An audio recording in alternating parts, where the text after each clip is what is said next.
नमस्कार दोस्तों, स्वागत है आप सभी का द काउंसिल आईएएस के इस ऑनलाइन प्लेटफॉर्म पर।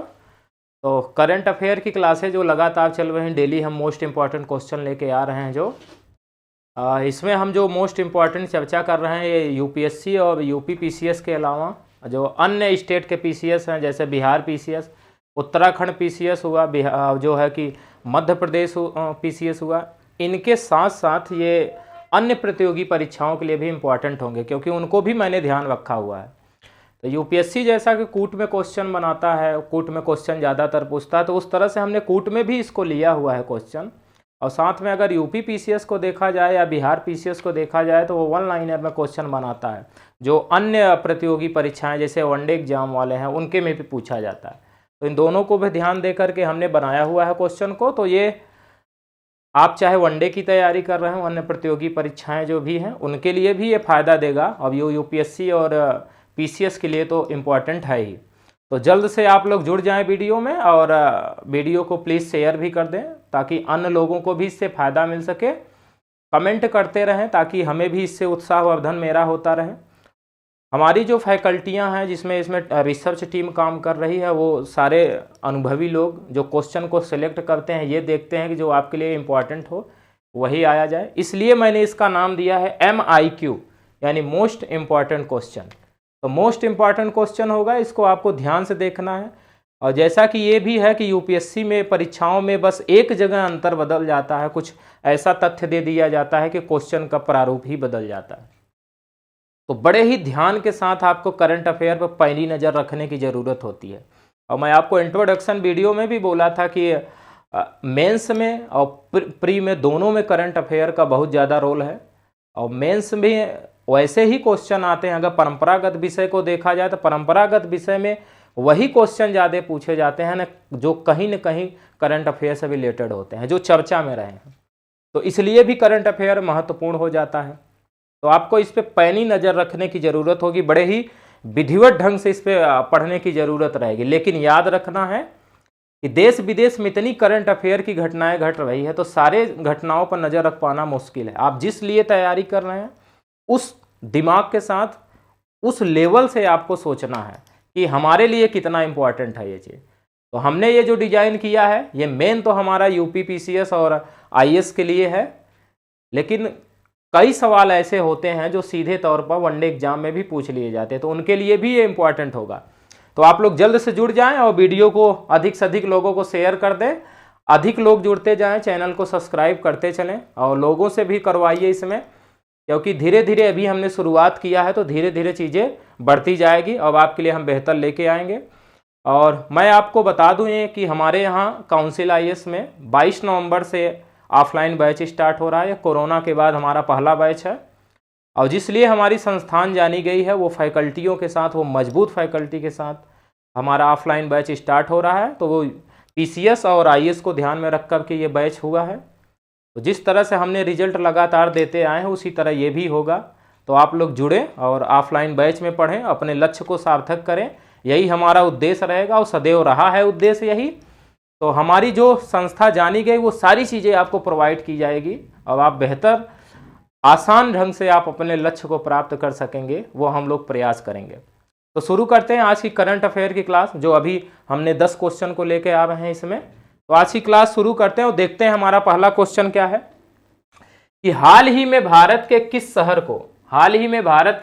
को शिल्प और लोक कला श्रेणी के अंतर्गत यूनेस्को क्रिएटिव सिटीज नेटवर्क 2021 में शामिल किया गया है। श्रेणी एक पूछी जा रही है और यह पूछा जा रहा है कि यूनेस्को क्रिएटिव सिटीज नेटवर्क 2021 में शामिल किया गया शिल्प और लोक कला श्रेणी में। तो हमारे ऑप्शन है कानपुर, श्रीनगर, हैदराबाद, तो इंदौर। अब इसका सही उत्तर है ऑप्शन बी, यानी श्रीनगर को हाल ही में यूनेस्को क्रिएटिव सिटीज नेटवर्क 2021 में शिल्प और लोक कला श्रेणी में शामिल किया गया है। ये श्रीनगर जम्मू में है, और इसके साथ साथ अगर देखा जाए तो ये श्रीनगर भारत का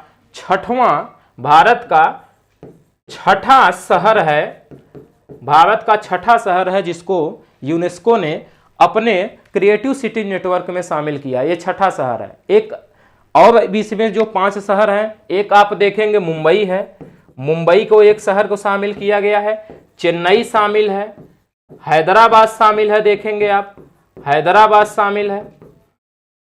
आपको उत्तर प्रदेश स्पेशल पढ़ते वक्त यह भी ध्यान देना है कि उत्तर प्रदेश का कोई ऐसा स्थल है क्या जो वो भी शामिल हुआ है, तो हाँ, उत्तर प्रदेश का वाराणसी भी इसमें शामिल है। कौन सा? वाराणसी शामिल है एक।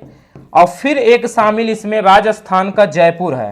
तो राजस्थान का जयपुर, यानी ये पांचों के अलावा जो छठा शहर सिटीज में इस बार शामिल हुआ है 2021 में, वो श्रीनगर है। तो श्रीनगर भारत का छठवां शहर है जो इस श्रेणी में शामिल हुआ है। तो इन पांचों को भी आप याद रखिएगा। अभी हाल ही में जो परीक्षा आप आयोजित होने वाली है यूपी आरओ में, संभावित है कि यूपी स्पेशल से अगर पूछता है तो वाराणसी पर चर्चा कर सकता है। वाराणसी हर समय चर्चा के केंद्र में रहा है, तो इसको भी आपको याद रखना है। देखते हैं इसकी व्याख्या में और चीजों को जानते हैं कि हाल ही में श्रीनगर को शिल्प और लोक कला श्रेणी के अंतर्गत यूनेस्को क्रिएटिव सिटीज नेटवर्क 2021 में शामिल किया गया है।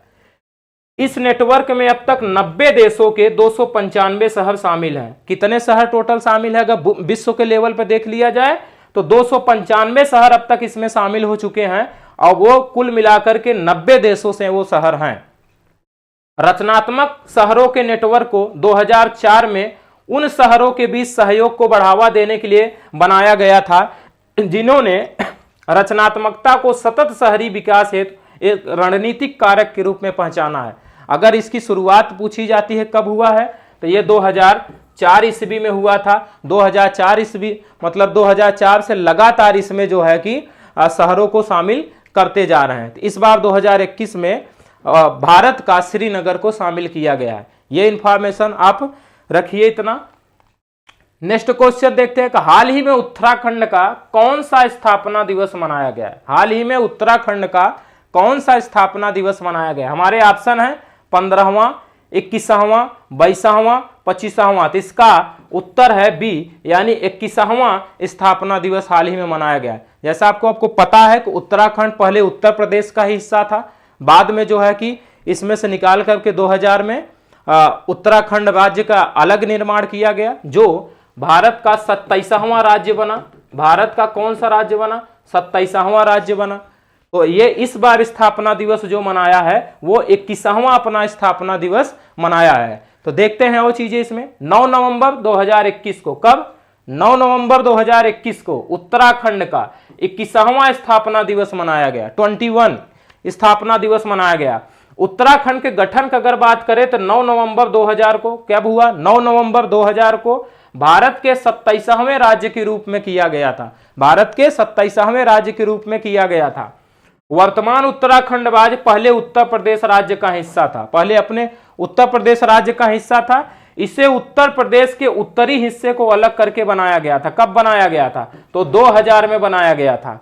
उत्तराखंड राज्य की अंतरराष्ट्रीय सीमाओं की अगर बात करें तो ये उत्तर में चीन और चीन में विशेषकर तिब्बत और पूर्व में नेपाल से मिलती है। तो अंतरराष्ट्रीय सीमाएं किन देशों से इसका मिलती हैं? तो चीन में, और चीन में विशेष रूप से तिब्बत और दूसरी तरफ नेपाल। तो यानी दो देशों से इसकी अंतरराष्ट्रीय सीमाएं टच कर रही हैं। फिर अगर भारत के राज्यों में देखेंगे तो उत्तर पश्चिम में हिमाचल प्रदेश और दक्षिण में उत्तर प्रदेश इसकी सीमा पर है। उत्तराखंड में कुल 13 जिले हैं और देहरादून इसकी राजधानी है। तो जिलों की संख्या यहाँ पे कितनी है? 13 है, और देहरादून इसकी राजधानी है। बढ़ते हैं नेक्स्ट क्वेश्चन की तरफ। निकट अतीत में चर्चित, कभी कभी आप क्वेश्चन में देखते होंगे कि हाल ही में पूछ लिया जाता है। यूपीएससी में कई बार इस शब्दों का प्रयोग किया गया है कि निकट अतीत में चर्चित, यानी अभी कुछ समय पहले की घटना का निकट जो अतीत हमारा बीता है। जैसा कि एक अतीत हो, वर्तमान तो क्षणिक होता है, अतीत तुरंत वो बदल जाता है और एक भविष्य दिखता है। तो निकट अतीत यानी अभी अतीत में घटित घटनाओं को करंट अफेयर में ले रहे हैं। तो इस शब्द को भी आपको बीच बीच में पढ़ते चलना है, इसलिए मैंने इस शब्द को रखा हुआ है। निकट अतीत में चर्चित विश्व रेडियोग्राफी दिवस के संदर्भ में निम्नलिखित कथनों पर विचार कीजिए। तो विश्व रेडियोग्राफी दिवस के संदर्भ में आपको ये जो कथन दिए गए हैं दो, उस पर विचार करना है। देखिए क्या है पहला, यह दिवस प्रतिवर्ष 8 नवंबर को मनाया जाता है और यह दिवस पहली बार 2012 में मनाया गया था। तो दो कथन दिए गए हैं और इन्हीं उपर्युक्त में से कौन सा या से कथन असत्य है? इसमें से असत्य कथन को पूछा जा रहा है कि इनमें से कौन सा कथन असत्य है। तो मैं आपको बता दूं, इसमें ऑप्शन हमारे जैसे दिए गए हैं, केवल एक, केवल दो, एक और दो दोनों, न तो एक और न ही दो। तो मैं इसमें आपको बताऊं कि यह 2012 में ही शुरू हुआ था और प्रत्येक वर्ष 8 नवंबर को विश्व रेडियोग्राफी दिवस मनाया जाता है। तो ये दोनों कथन हमारे सत्य हैं, लेकिन ये क्या पूछ रहा है, असत्य कथन की पूछ रहा है कि असत्य कौन है। तो इसके अनुसार हमारा आंसर होगा डी, यानी न तो एक और न ही दो। देखते हैं इसकी व्याख्या को हम लोग। प्रतिवर्ष 8 नवंबर को एक्स रेडिएशन की खोज के उपलक्ष्य में विश्व रेडियोग्राफी दिवस मनाया जाता है। किसके उपलक्ष्य में? एक्सरे की खोज के उपलक्ष्य में इसको मनाया जाता है और पहला विश्व रेडियोग्राफी दिवस 2012 में मनाया गया था। तो दोनों कथन हमारे यहां पर दिख रहे हैं। फिर देखिए 8 नवंबर 1895 को, कब? 8 नवंबर 1895 को जर्मन वैज्ञानिक विल्हेम कॉनराड रॉन्टगन द्वारा एक्सरे प्रणाली की खोज की थी। तो इन्होंने, विल्हेम जी ने इसकी खोज की थी एक्सरे की, और उसी उपलक्ष्य में जो है इस दिवस को मनाया जाता है। उनकी इस खोज के लिए उन्हें 1901 में, यानी विल्हेम जी को 1901 में फिजिक्स में पहले नोबेल पुरस्कार से सम्मानित किया गया था। फिजिक्स में पहला नोबेल पुरस्कार इन्हीं को मिला था और इन्होंने एक्सरे की खोज की थी। और उसी एक्सरे की खोज के उपलक्ष्य में विश्व रेडियोग्राफी दिवस मनाया जाता है। और इसकी शुरुआत कब हुई? तो 2012 ईस्वी में। तो पॉइंट को आपको पकड़ना एकदम पैनी नजर, कहीं भी एक शब्द का मिस्टेक हो गया तो आंसर बदल जाएंगे। बस यहां असत्य पूछ लिया गया। ऐसे बार बार यूपीएससी में होते हैं और लड़के वहां गलत करके चले जाते हैं कि क्वेश्चन को ध्यान से नहीं पढ़ते हैं और आंसर कुछ और लगा देते हैं। वहां पर पूछी जा रही है बातें एक जगह ऐसा मोड़ देगा कि दिक्कतें आ जाती हैं। तो एकदम पैनी नजर रखने की आपको जरूरत पड़ेगी वहां पर।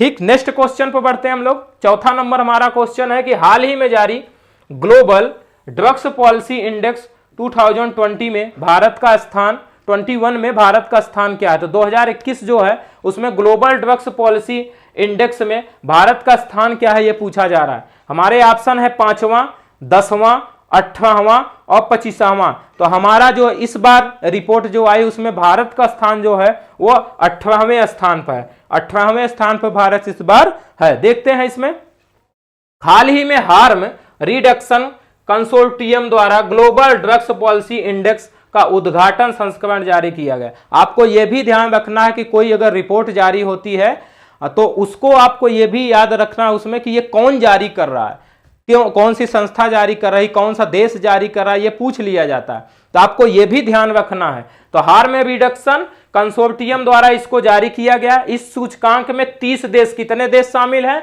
30 देश। और 30 देशों में नॉर्वे जो है शीर्ष स्थान पर, यानी नॉर्वे इसमें शीर्ष स्थान पर है। वहीं 5वें स्थान पर ऑस्ट्रेलिया है। एक ऑप्शन 5वां भी दिया गया था, इसलिए हमने व्याख्या में शामिल किया है। तो 5वें स्थान पर कौन सा है? तो 5वें स्थान पर ऑस्ट्रेलिया है। और फिर हमारा क्वेश्चन उसमें है कि भारत के बारे में पूछा जा रहा है। तो इसमें भारत का स्थान 18वां है। इसका कुल स्कोर जो भारत का है 100 में 46 है। 100 में 46 इसका स्कोर है। यह सूचकांक राष्ट्रीय स्तर की दवा नीतियों का दस्तावेजीकरण, माप और तुलना करता है। यानी भारत में ये जो विश्व में जो दवा की कंपनियां हैं और उसमें जो दवा नीतियां हैं उनका दस्तावेजीकरण किस तरह से, डॉक्यूमेंट्स किस तरह से तैयार हो रहा है और उनकी माप की जा रही, तुलना अन्य देशों से की जा रही है। फिर उसमें से बताया जा रहा है किनकी दवा बेहतर है और किनकी बेहतर नहीं है। उन आधारों पर इस नीति को, मतलब इस सूचकांक को जारी किया जाता है। आते हैं नेक्स्ट क्वेश्चन की तरफ बढ़ते हैं। हमारा 5वां क्वेश्चन है कि हाल ही में जारी logistic is across different state report 2021 के संदर्भ में निम्नलिखित कथनों पर विचार करिए। इसमें कथनों पर आपको विचार करना है। इसे वाणिज्य और उद्योग मंत्रालय द्वारा जारी किया गया। किसके द्वारा? वाणिज्य एवं उद्योग मंत्रालय द्वारा जारी किया गया, हमारा पहला कथन है। दूसरा कथन है कि राज्यों में गुजरात शीर्ष स्थान पर है और तीसरा है केंद्र शासित प्रदेशों में दिल्ली शीर्ष स्थान पर। 3 कथन दिए गए हैं। अब इनमें हमारा क्वेश्चन को उपयुक्त में से कौन सा या से कथन सत्य है? तो इसमें सत्य कथन को पूछा जा रहा है। 3 कथन जो दिए गए हैं उनमें से सत्य कथन आपको पहचानने हैं। हमारे ऑप्शन है केवल 1 और 2, केवल 2 और 3, सी है केवल 1 और 3 और डी है उपर्युक्त सभी। तो इसके सही उत्तर जो है ये डी है, यानी इसके सारे ऑप्शन जो है, सारे कथन जो है सही हैं, इसलिए इसका उत्तर जो है डी होगा। देखते हैं वाणिज्य और उद्योग मंत्रालय ने, वाणिज्य और उद्योग मंत्रालय ने पहले का उत्तर यहां मिल गया आपको, logistic is across different status यानी लीड्स रिपोर्ट 2021 जारी की है। इस सूचकांक में राज्यों की श्रेणी में गुजरात कौन सा है, शीर्ष स्थान पर है। गुजरात राज्यों की श्रेणी में शीर्ष स्थान पर है, वहीं हरियाणा और पंजाब क्रमशः दूसरे और तीसरे पर है। तो यानी पहले पर आपको गुजरात दिखेगा, पहले पर गुजरात, और दूसरे पर अगर आप देखेंगे तो हरियाणा है, दूसरे पर हरियाणा है, और तीसरे पर अगर आप देखेंगे तो यहां पर पंजाब है, पंजाब तीसरे स्थान पर। वहीं केंद्र शासित प्रदेशों के बारे में भी जानना है तो केंद्र शासित प्रदेशों में दिल्ली शीर्ष स्थान पर है। तीनों कथन की व्याख्या यहां हो गई। इस रिपोर्ट का उद्देश्य राज्यों और केंद्र शासित प्रदेशों के लॉजिस्टिक्स प्रदर्शन का आकलन करना और उन क्षेत्रों की पहचान करना है जहां वे लॉजिस्टिक प्रदर्शन में सुधार कर सकते हैं। इस क्वेश्चन में आपको एक क्वेश्चन और बनाया जा सकता है, अगर उत्तर प्रदेश स्पेशल आप पढ़ रहे हैं, पूछा जा सकता है कि उत्तर प्रदेश का इस रिपोर्ट में कौन सा स्थान है, यानी राज्यों में उत्तर प्रदेश किस स्थान पर है। तो हम आपको बता दें कि उत्तर प्रदेश जो है, उत्तर प्रदेश इस श्रेणी में जो है 6वें स्थान पर है। तो किस स्थान पर है, 6वें स्थान पर उत्तर प्रदेश इस पे काबिज है, और शीर्ष पर गुजरात है, और केंद्र शासित प्रदेशों में शीर्ष पे कौन है, तो दिल्ली है। नेक्स्ट क्वेश्चन की तरफ बढ़ते हैं कि हाल ही में निम्नलिखित में से कौन अंतरिक्ष में चलने वाली पहली चीनी महिला बनी है, पहली चीनी महिला बनी है। चीन की पहली महिला कौन है जिसने अंतरिक्ष में अभी चला है। तो इनके नाम है, ऑप्शन हमारे हैं वांग यापिंग, लिू यांग, ये गुआगंफू और लिू बोमिंग, ये 4 नाम हमारे दिए गए हैं। इनमें से हमारा सही उत्तर है वांग यापिंग, यानी वांग यापिंग हाल ही में अंतरिक्ष में चलने वाली पहली चीनी महिला बनी है। व्याख्या देखते हैं हम लोग इनकी। अंतरिक्ष यात्री वांग यापिंग अंतरिक्ष में चलने वाली पहली चीनी महिला बनी है। ये 7 नवंबर 2021 को वांग, 7 नवंबर 2021 को वांग और उनकी सहयोगी है झाई झिगांग ने तियागोंग अंतरिक्ष स्टेशन से बाहर कदम रखा है। इनके नाम भी थोड़े डिफरेंस है, लेकिन याद तो करना पड़ेगा, पास होना है तो देखना है इनके।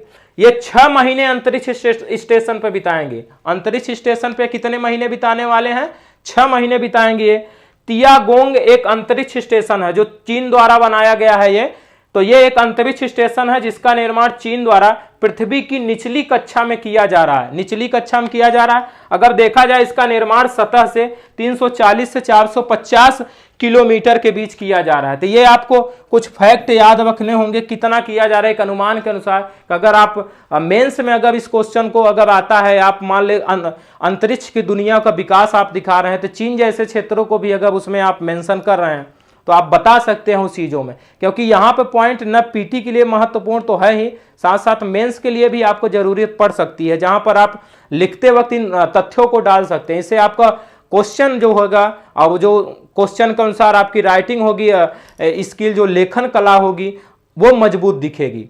ऐसा सोचा जाएगा कि इसकी पकड़ इस पे है, तो वो आपका उत्तर जो है कि और मजबूत स्थिति में आ जाएगा। तो कुछ चीज़ों को आपको ध्यान रखना है। अंतरिक्ष की दुनिया में विकास क्या हो रहा है, भारत क्या कर रहा है, चीन क्या कर रहा है, अमेरिका क्या कर रहा है, रूस क्या कर रहा है, तो उनमें आप उदाहरण देते वक्त इन सारी चीज़ों का, तथ्यों का आप संकलन वहां पर कर सकते हैं। तो आते हैं नेक्स्ट क्वेश्चन की तरफ कि हाल ही में किस राज्य द्वारा हरित कर्म सेना बनाने का प्रस्ताव दिया गया है। पूछा जा रहा है कि हाल ही में किस राज्य द्वारा हरित कर्म सेना बनाने का प्रस्ताव दिया गया। हमारे ऑप्शन है कर्नाटक, केरल, आंध्र प्रदेश, उत्तर प्रदेश। इसका सही उत्तर है केरल, यानी केरल ने हाल ही में जो है हरित कर्म सेना बनाने का प्रस्ताव दिया है। देखते हैं इसमें केरल सरकार ने कोच्चि निगम में, कहां पर, केरल सरकार का जो है कोच्चि निगम में ठोस अपशिष्ट, जो ठोस अपशिष्ट है उनका उपचार सुविधा तक ले जाने के लिए शहर के घरों से कचरे को इकट्ठा करने और अलग करने के लिए हरित कर्म सेना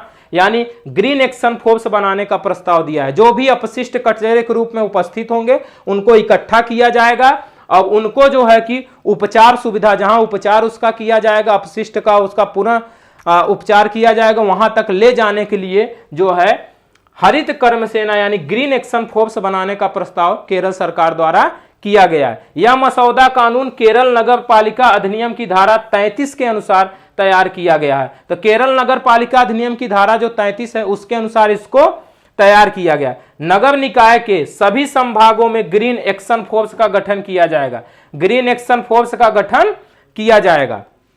तो ये आपको यहां याद रख लेना है। देखते हैं 8वां नंबर हमारा क्वेश्चन का, हाल ही में चर्चित वैश्विक मीथेन संकल्प का मुख्य उद्देश्य क्या है? वैश्विक मीथेन संकल्प का मुख्य उद्देश्य क्या है? ऑप्शन हमारे हैं 2030 तक मीथेन उत्सर्जन को 2020 के स्तर से 30% तक कम करना है। बी ऑप्शन है हमारा 2050 तक मीथेन उत्सर्जन को 30% तक कम करना है। और सी है 2025 तक मीथेन उत्सर्जन को 50% तक कम करना है। और डी है इनमें से कोई नहीं। हम आपको बताएं कि अभी जो है कि ग्लासगो में जो कॉप 26 का आयोजन किया गया उसमें ही वैश्विक मीथेन संकल्प पारित हुआ वहां पर, और उसमें ये उद्देश्य रखा गया कि 2030 तक मीथेन उत्सर्जन को 2020 के स्तर से 30% तक कम करना है। यानी हमारा सही उत्तर जो होगा इसमें ए होगा। देखते हैं इसमें ग्लासगो में चल रहा है, ये ग्लासगो कहां है? ब्रिटेन में है। इस पे हमने क्वेश्चन पहले भी आपको वीडियो में करवा चुका है। ग्लासगो में चल रहे संयुक्त राष्ट्र कॉप 26 जलवायु सम्मेलन में वैश्विक मीथेन संकल्प का शुभारंभ किया गया। तो कॉप 26 का जो आयोजन किया जा रहा है इसी में इस संकल्प का शुभारंभ किया गया। और यह संयुक्त राज्य अमेरिका एवं यूरोपीय संघ के संयुक्त नेतृत्व में किया गया एक प्रयास है, जिसकी घोषणा पहली बार सितंबर माह में ही की गई थी। सितंबर में इसको घोषित कर दिया गया था और ग्लासगो में जब यह सम्मेलन हुआ तो वहां पर इसका शुभारंभ कर दिया गया। इसका मुख्य उद्देश्य 2030 तक मीथेन उत्सर्जन को 2020 के स्तर से 30% तक कम करना है। आपके उत्तर में जो कथन दिया हुआ है उसका सही उत्तर इसमें दिख गया। कार्बन डाइऑक्साइड, कार्बन डाइऑक्साइड के बाद मीथेन वातावरण में सर्वाधिक मात्रा में पाई जाने वाली दूसरी ग्रीन हाउस गैस है। तो सर्वाधिक मात्रा में जो कार्बन डाइऑक्साइड पाई जाती है ग्रीन हाउस गैसों में, और दूसरे नंबर पर मीथेन पाई जाती है। जैसा कि ग्रीन हाउस गैसों से क्लाइमेट चेंज हो रहे हैं और बहुत सारी समस्याएं आपको एनवायरनमेंट में देखने को मिल रही है। तो बहुत सारी समस्याएं दिख रही, उसके लिए बार बार सम्मेलन होते रहे कि इन समस्याओं से कैसे निकला जाए। तो इस बार भी कॉप 26 का जो आयोजन किया जा रहा है उसमें भी ये विमर्श जगह है कि किस तरह से जलवायु समस्याओं से हम लोग निपटे। तो उसी में से एक शुभारंभ जो है कि एक संकल्प लाया गया मीथेन उत्सर्जन को कम करने के लिए। तो 2030 तक जो है कि 20 के मुकाबले में 2020 के मुकाबले में 30% उत्सर्जन को कम करना इसका उद्देश्य रखा गया है। नेक्स्ट क्वेश्चन आते हैं 9 नंबर हमारा है कि हर घर पानी हर घर सफाई किस राज्य का मिशन है? हर घर पानी हर घर सफाई किस राज्य का मिशन है? हमारे ऑप्शन है पंजाब, बिहार, असम, अरुणाचल प्रदेश। तो इसका सही उत्तर है पंजाब। पंजाब के मुख्यमंत्री जो पूर्व उप मुख्यमंत्री थे अमरिंदर सिंह, उन्होंने इस योजना को लॉन्च किया था, हर घर पानी हर घर सफाई। मैंने जैसा कि आपको कहा था कि एक वीडियो में 2-3 महीने पुरानी की, मतलब हर वीडियो में नहीं तो कम से कम 1-2 वीडियो में बीच बीच में मैं 1-2 महीने पुरानी भी घटना एक आध लूंगा जो हमें दिखेगा कि ये परीक्षा के लिहाज से महत्वपूर्ण है, तो उनको ले लेता। तो ये कुछ महीने पुरानी की घटना है इसलिए हमने ले लिया है। तो हर घर पानी हर घर सफाई किस राज्य की मिशन है? तो पंजाब की है। देखते हैं पंजाब के पूर्व मुख्यमंत्री कैप्टन अमरिंदर सिंह, कैप्टन अमरिंदर सिंह ने हर घर पानी हर घर सफाई मिशन लॉन्च किया है। यह मिशन 2022 तक सभी ग्रामीण घरों में 100% पाइप से जलापूर्ति के लक्ष्य को पूरा करने के लिए सरकार के अभियान का हिस्सा है। यानी 2022 तक पंजाब के हर घर में जो है पाइप के माध्यम से जलापूर्ति की जाएगी। इससे जल बचत भी होगी और चीजें और भी बेहतर होंगी। इस परियोजना में आप देखेंगे कि इस योजना में कौन कौन इसका साथ दे रहा है। तो विश्व बैंक, नाबार्ड, भारत सरकार के जल जीवन मिशन, भारत सरकार का जो जल जीवन मिशन है, और राज्य बजट द्वारा इसको वित्त पोषित किया जा रहा है। तो यह इसलिए भी इंपॉर्टेंट हो जाता है क्योंकि विश्व की संस्थाएं भी इसको साथ दे रही हैं। देख रहे हैं विश्व बैंक इसको साथ दे रही, नाबार्ड दे रही, भारत सरकार का जल जीवन मिशन वित्त पोषित कर रहा है, और राज्य सरकार का जो बजट है उसमें से दिया ही जा रहा है। इसलिए यह इंपॉर्टेंट बन जाता है। यह राज्य विशेष की घटना अब न होकर के भारत की एक घटना बन जाती है। नेक्स्ट हमारा क्वेश्चन है 10 नंबर, और आज का लास्ट क्वेश्चन है कि हाल ही में जारी लीला पुस्तक के लेखक कौन है? पुस्तकों से भी बहुत सारे क्वेश्चन आते रहे हैं, इसलिए हम शुरुआत के भी 2-3 वीडियो में आपको जो है कि एक पुस्तक के बारे में चर्चा करवाते चलेंगे। तो इसमें पूछा जा रहा है कि हाल ही में जारी लीला पुस्तक के लेखक कौन है। तो लीला पुस्तक का आपको लेखक बताना है। हमारे ऑप्शन है अबुल रमन, प्रयाग अकबर, अनुपम खेर, संजय मांजरेकर, ये 4 ऑप्शन दिए गए हैं। तो इसका सही उत्तर है प्रयाग अकबर यानी बी, प्रयाग अकबर जी ने लीला पुस्तक को लिखा था। अन्य पुस्तकों को देख लेते हैं कि ये जो राइटर दिए गए हैं इनकी पुस्तकों के नाम क्या हैं। तो देखिए प्रयाग अकबर की पुस्तक क्या है, लीला है। अरुण रमन जी ने जो लिखा था स्काई फायर पुस्तक लिखा है। कौन सा पुस्तक लिखा है, स्काई फायर पुस्तक लिखा है। संजय मांजरेकर जी ने लिखा है इम्परफेक्ट लिखा हुआ है ना पुस्तक। अनुपम खेर ने जो लिखा है लेसन्स लाइफ टॉट मी, ये पुस्तक इन लोगों ने लिखा हुआ था। अन्य जो ऑप्शन दिए गए हैं उन पे भी ध्यान रखना जरूरी होता है। हर क्वेश्चन में तो हर ऑप्शन की व्याख्या नहीं संभव होती है, लेकिन और जगहों पर संभव होती है, तो ऑप्शन को भी आपको ध्यान रखना है। क्योंकि यूपीएससी में बार बार मैंने देखा है पेपरों में कि जो ऑप्शन दिए गए होते हैं उन्हीं में आगे चल करके परीक्षाओं में उस ऑप्शन से क्वेश्चन पूछ लिया जाता है। तो इसलिए भी हमें ऑप्शन को मजबूत करते चलना है कि 4 ऑप्शन जो दिए गए, एक तो उत्तर उनका होगा ही, 3 अन्य ऑप्शनों को भी आपको देखना होगा। तो इसी तरह आप बने रहिए और प्लीज वीडियो को शेयर करते रहें, क्योंकि लोग इससे और भी लोग जुड़ सके, उनको भी फायदा हो सके और वो भी अपने लक्ष्य को पा सके। तो हम जिस उद्देश्य से लाए हैं वह मेरा उद्देश्य पूरा होगा, आप सफल होंगे, ये मेरा उद्देश्य रहेगा कि आप सफल हो। इसलिए हमारी टीम और हम कड़ी मेहनत करके आपके लिए क्वेश्चन ला रहे हैं। तो आप सफल हो, इसी शुभकामनाओं के साथ मिलते हैं अगले वीडियो में। Thank you.